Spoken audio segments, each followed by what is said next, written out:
أعوذ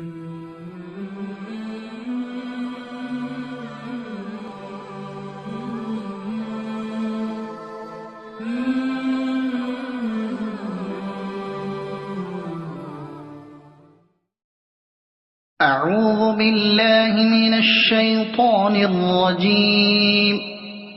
بسم الله الرحمن الرحيم. وهذا كتاب أنزلناه مبارك فاتبعوه واتقوا لعلكم ترحمون. أن تقولوا إنما أنزل الكتاب على طائفتين من قبلنا وإن كنا عن دراستهم لغافلين. أو تقولوا لو أنا أنزل علينا الكتاب لكنا أهدى منهم فقد جاءكم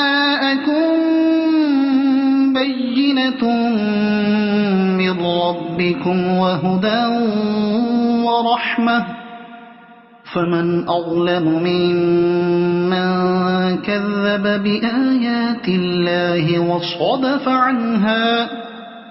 سنجزي الذين يصدفون عن آياتنا سوء العذاب بما كانوا يصدفون. هل ينظرون إلا أن تأتيهم الملائكة أو يأتي ربك أو يأتي بعض آيات ربك. يوم يأتي بعض آيات ربك لا ينفع نفسا إيمانها لم تكن آمنت من قبل أو كسبت في إيمانها خيرا.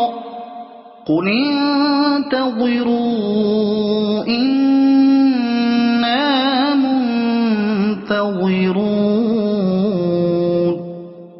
إن الذين فرقوا دينهم وكانوا شيعا لست منهم في شيء إنما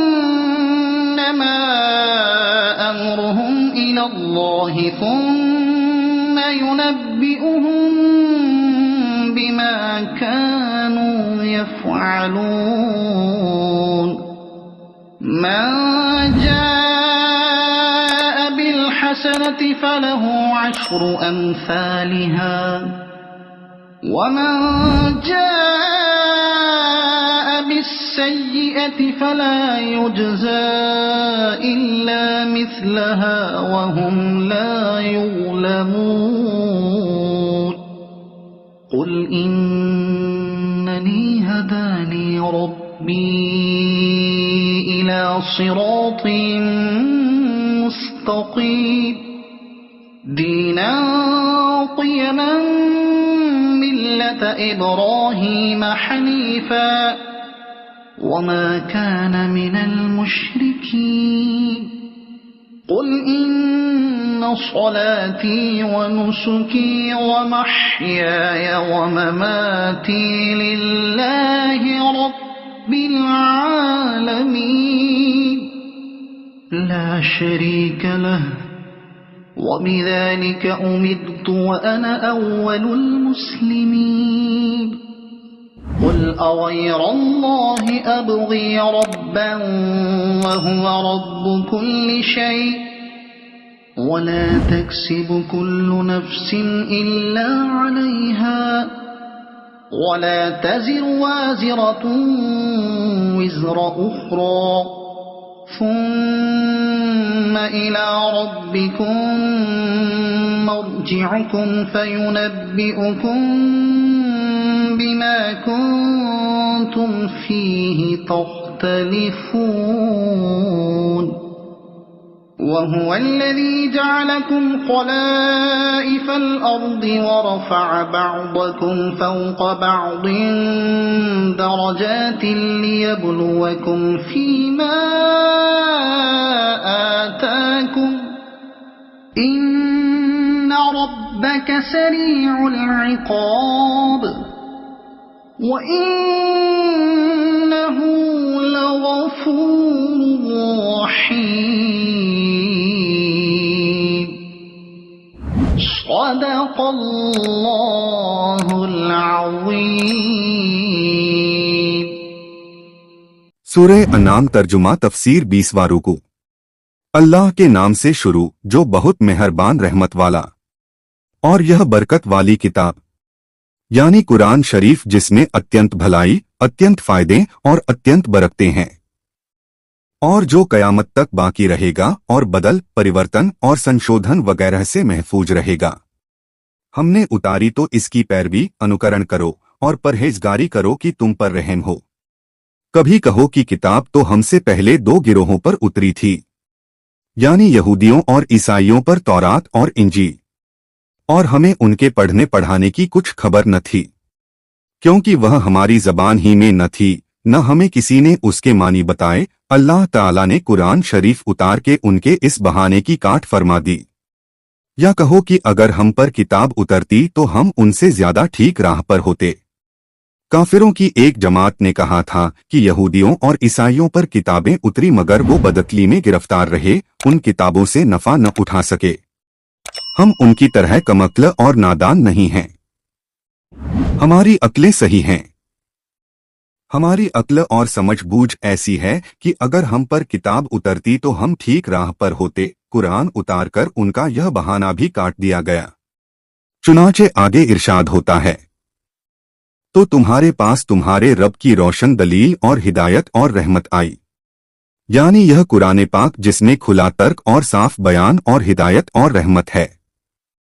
تو اس سے زیادہ ظالم کون جو اللہ کی آیتوں کو جھٹلائے اور ان سے منہ پھیرے؟ بہت جلد وہ جو ہماری آیتوں سے منہ پھیرتے ہیں ہم انہیں بڑے عذاب کی سزا دیں گے، بدلہ ان کے منہ پھیرنے کا کاہے کے انتظار میں ہیں۔ جب وحدانیت اور رسالت پر زبردست ترک قائم ہو چکے اور کفر و گمراہی کے عقیدوں کا جھوٹ ظاہر کر دیا گیا تو اب ایمان لانے میں کیوں ہچکچاہٹ ہے؟ کیا انتظار باقی ہے؟